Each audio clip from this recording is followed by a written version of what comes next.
Irrefutably, it was against Shuichi's better judgment to adhere to the beckoning whispers that greeted his senses as he drew deeper into the woods. But his curiosity burned more fervently than the meager voice in the back of his mind that reminded him he was acting like an idiot. For some reason, Shuichi was known to be level-headed and pragmatic. He was also known to crumble under all kinds of pressure, whether it be lack of preparation, the teasing of his louder friends, or maybe that freaky endearing atmosphere that was rushing from the tall, dark trees that hung over his head. After Kokichi told a ghost story around the campfire and scared Kaido to tears about the very forest that Shuichi was currently plodding through, technically he had even less of a reason to wander in there well past dark by himself. But how was he supposed to explain to anyone that he felt as if there was something in there that he, specifically, had to discover? Shuichi was definitely not thinking clearly, but he wouldn't have admitted it. Some force was pulling him closer, shivers holding him by the wrists and urging him deeper. Whatever this beckoning was had stolen his sleep, nudging him awake before the sun had even risen. Flashlight in hand, he turned, examining the unimpressive yet mentally oppressive environment. The dark wasn't exactly helping him feel at ease, but the silent voice he heard did. The crickets did as well. It reminded him there was still life out here. Deciding to hum away some of the hanging dread, Shuichi persisted onward and continued to ignore the fact that the timing of Kokichi's ghost story and his own unwarranted 4 a.m. stroll felt like something straight out of an internet horror story. Shuichi's heart rate fell into a state of vicious anxiety nonetheless.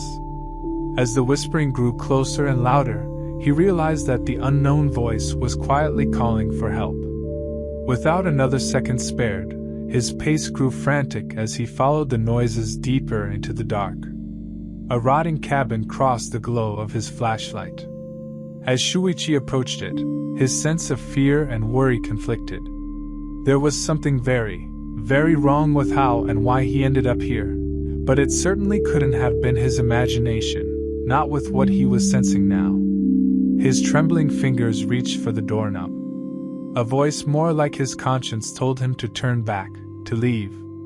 Forget all of this, come back the way he came, or else something terrible just might happen.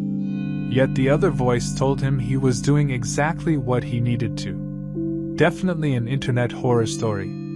Shuichi knew, however, there was one thing that made him different from the average horror story persona. His hand was inside his unzipped coat as he adhered to whatever mix of destiny, magic, and curiosity was plaguing him and carefully opened the dilapidated door. He let it swing all the way open, his heart throbbing in fight or flight already. He hadn't noticed the shriveled talismans scattered near the outside walls. "Hello?" he called out tactfully. Mysterious force that's been keeping me up all night?" He was wary to leave the doorway, but his feet carried him forward as he noticed something in the center of the room. There was a foreboding patch of the planks missing, the wood eroded in the straight line towards the fireplace.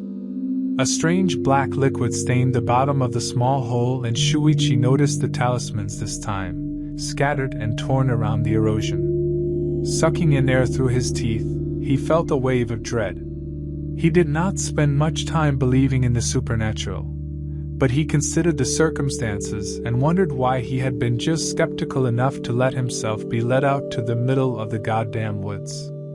His flinched when he suddenly swore he saw a shadow move out of the corner of his eye.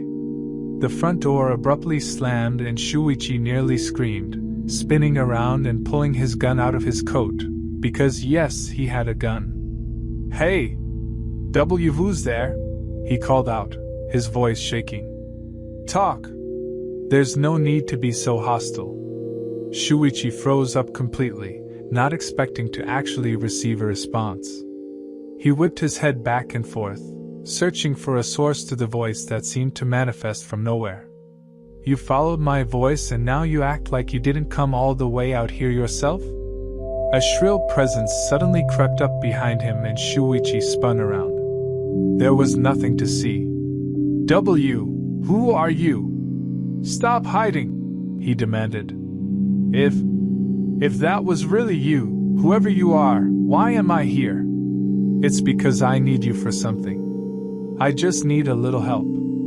I picked you. I like the way you tick, Shuichi. What? Shuichi gaped. His eyes shooting every which way, he started to back towards the door. Don't tell me, did Kokichi set you up to this, or something? Oh, wouldn't that be nice?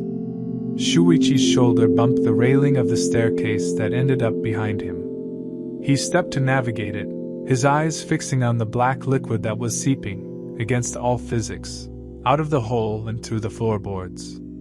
He noticed it sliding up under the soles of his shoes and he flinched, kicking vigorously. The presence passed near him again and turning to look proved useless. Shuichi finally shook his head, turning to the door and reaching for the handle, but the door frame was already coated in black and the handle wouldn't budge. He whirled around, whipping his eyes every which way. What do you want? What do you want from me? He asked frantically, scanning for other exits. He spotted a window surrounded by rotting wood, his leg twitching to race to it, but he nearly tripped with a grunt, his foot caught on the floor, plastered by the sludge that had not left him. Helplessly he pulled at it while his other foot was wrapped down. His heart rate was accelerating, sweat on his back. He still wanted to believe it was a prank. The liquid snagged his arms, pulling his back against the door. The gun clattered to the ground. Maybe not a prank, but certainly an abysmal idea on his part. You. An apparition, or a phantom, or a shadow, a being, whatever word Shuichi could conjure to describe what he was seeing, formed hazily in his vision, rising up from the faint shadow cast on the stairs by the moonlight. It drew closer, bending to the vague shape of a man, almost too dark to see. Shuichi knew instantly that this was the force that had been calling him, and he swallowed down his regret. It's been so lonely locked away in here. It was nice of you to drop by. Shuichi's back straightened out against the door at the feeling of the liquid crawling on his skin, stretching nearer to his neck and head. The apparition took hold of his face with two distorted, ethereal hands. His breath quickened rapidly, all of his caution thoroughly replaced by fear. He could barely make out a set of red eyes in front of him. It's too bad. I'm going to need your body to leave this place. Shuichi's fear became overridden with panic and he tried to struggle, pulling at his restrained limbs with destructive vigor. No, no, no! He cried out, his head twisting and turning. Let me go! Let me go! As he wrenched, his neck became fixed to the door as well. The shadow watched him with fascination, leaning closer to whisper to him. Sure. You don't need to fear for your life. Shuichi's lungs felt like fire. The back of his head was pressing against the door, chin tilted slightly up with the lack of space to move, arms extended on both sides of him. This force was surrounding him, goosebumps and chills creeping on his skin. He wanted to squeeze his eyes shut when he felt the sludge reach his temples. This will only last a moment. The liquid permeated the pores of Shuichi's skin, and he began to shriek. The apparition caressed his face as he writhed and twisted, each movement gradually growing weaker. The world around Shuichi became blurry, the searing sensation of the incursion numbing along with the receptors in his brain. The shadow was gone, Shuichi was free from the wall, and he collapsed onto the ground in front of the door, black spots overtaking his vision before his consciousness slipped away. Everything was cold. So cold.